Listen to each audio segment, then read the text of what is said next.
Tout ce qui se trouve dans cette parole est vrai. Et cette même parole sort de la bouche de Dieu concernant l'intégrité de Job. Mais je voudrais quand même souligner, frères et sœurs, il est bon de dire, par exemple, si je dis, vous êtes super, vous êtes sympa, il faut que les faits de ta vie accompagnent mes dires. Lorsque Dieu va dire à Job, va dire aux êtres célestes ou à Satan, mon serviteur Job, c'est l'homme le plus fidèle, c'est un homme intègre et droit, l'homme le plus juste. Il n'y a pas d'homme comme lui. Dieu ne le dit pas parce qu'il avait envie de le dire. Dieu le dit parce qu'il y avait des faits qui permettaient à Dieu de dire que Job était un homme fidèle, que Job était un homme droit, que Job était un homme juste, qui craignait Dieu et qui se détournait du mal. Notamment si vous lisez dans le chapitre 31 au verset 1er, voilà ce que Job va dire concernant ses yeux. Job va dire, j'avais fait un pacte avec mes yeux et je n'aurais pas arrêté mes regards sur une vierge. J'avais fait un pacte avec mes yeux et je n'aurais pas du tout arrêté mes regards sur une vierge. Job, frères et sœurs, ne pouvait pas permettre à ses yeux de s'arrêter sur n'importe quoi. Job ne regardait pas n'importe quoi. Aujourd'hui, nous sommes agressés de toutes parts sur le plan visuel. Pour vendre, pour séduire, il faut se déshabiller. La nudité est entrée dans les mœurs et quelque part, ça ne dérange pas. On est tellement habitué à cela que ce n'est pas grave. Mais nous, en tant que chrétiens, nous ne devrions jamais nous habituer à de telles choses. Parce que nous sommes saints, comme notre Dieu lui-même est saint. Je n'aurais jamais arrêté mes regards, dit Job, sur une vierge. Dans le monde, frères et sœurs, tout est fait pour nous souiller par la vue. Mais souvenons-nous que Job a dit, j'ai fait un pacte avec mes yeux. Quelquefois, tu peux être surpris par des images sur certains panneaux publicitaires. Ce n'est pas un péché. Bien sûr, si tu te détournes tout de suite de ces images qui ne sont pas du tout à la gloire du Seigneur, mais si tu ne te détournes pas et tu prends un heureux plaisir à les regarder, là tu pèches contre le Seigneur. Rien que par la vue, frères et sœurs, le monde vit dans la convoitise et dans l'adultère. Et au travers de la convoitise, des yeux, le diable cherche par tous les moyens à nous remettre sous le joug de la servitude. Mais nous pouvons lui dire que nous n'en voulons pas.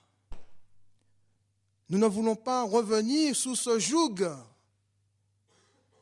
car nous savons comment il nous traitait lorsque nous lui appartenions avant de connaître le Seigneur. Et par la grâce de Dieu, Jésus est venu nous arracher de ce joug terrible pour nous donner, pour nous accorder son joug qui est doux et léger. Et nous sommes heureux, je suis heureux d'appartenir au Seigneur. Je suis heureux de ce que Dieu m'a arraché des griffes de l'adversaire, des griffes de ce tyran, pour me placer dans les bonnes mains de Jésus. Ces bonnes mains qui prennent soin de ma vie.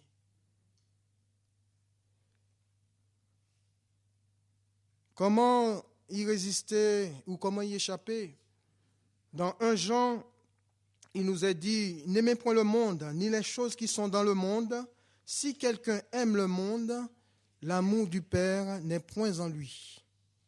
Car tout ce qui est dans le monde, la convoitise de la chair, la convoitise des yeux, voyez, la convoitise de la chair, tout ce qui est dans le monde, la convoitise de la chair, la convoitise des yeux et l'orgueil de la vie ne vient point du Père, mais vient du monde.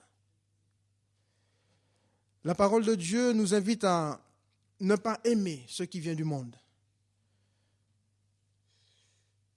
À ne pas aimer ce qui ne vient pas du Père dans ce monde, notamment la convoitise de la chair, la convoitise des yeux et l'orgueil de la vie.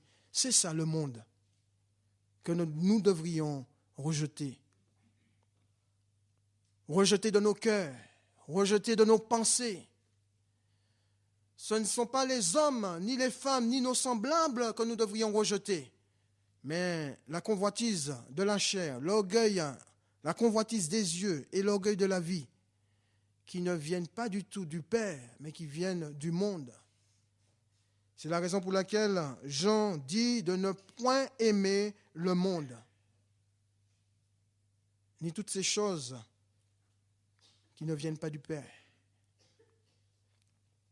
Et il nous est dit que la convoitise, le monde passe et sa convoitise aussi, mais celui qui fait la volonté de Dieu demeure éternellement. Amen.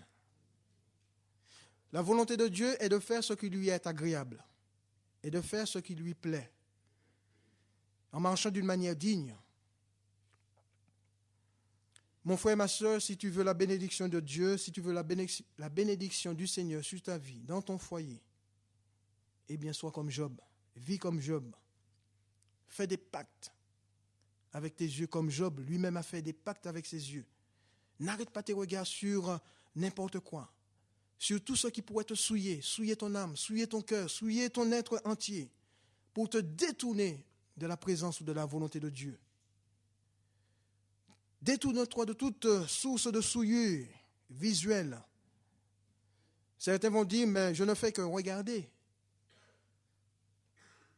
Mais écoute ce que dit Job au chapitre 31, verset 7. « Si mon cœur a suivi mes yeux, si quelque souillure s'est attaché à mes mains, que je sème et qu'un autre moissonne, et que mes rejetons soient déracinés. » Si mon cœur a suivi mes yeux, donc on se rend compte, il y a quand même là un danger permanent qui guette ceux qui arrêtent leur regard sur ce qu'ils ne devraient pas.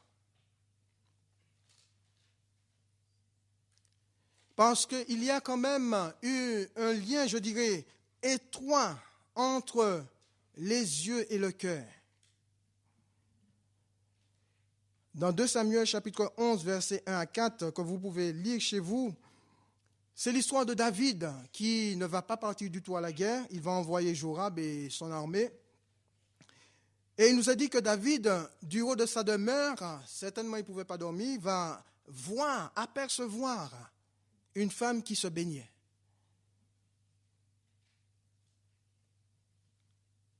Au lieu de détourner ses yeux, eh bien, David va arrêter ses regards sur cette femme. Et qu'est-ce qui va se passer? Eh bien, la convoitise, la convoitise de la chair, la convoitise des yeux, tout a commencé par la vue. Et le cœur a suivi. Et David a été pris dans un engrenage de péché, ce qui a fait de lui un meurtrier. Les yeux, frères et sœurs, sont les fenêtres de l'âme et le cœur voit au travers de ces fenêtres.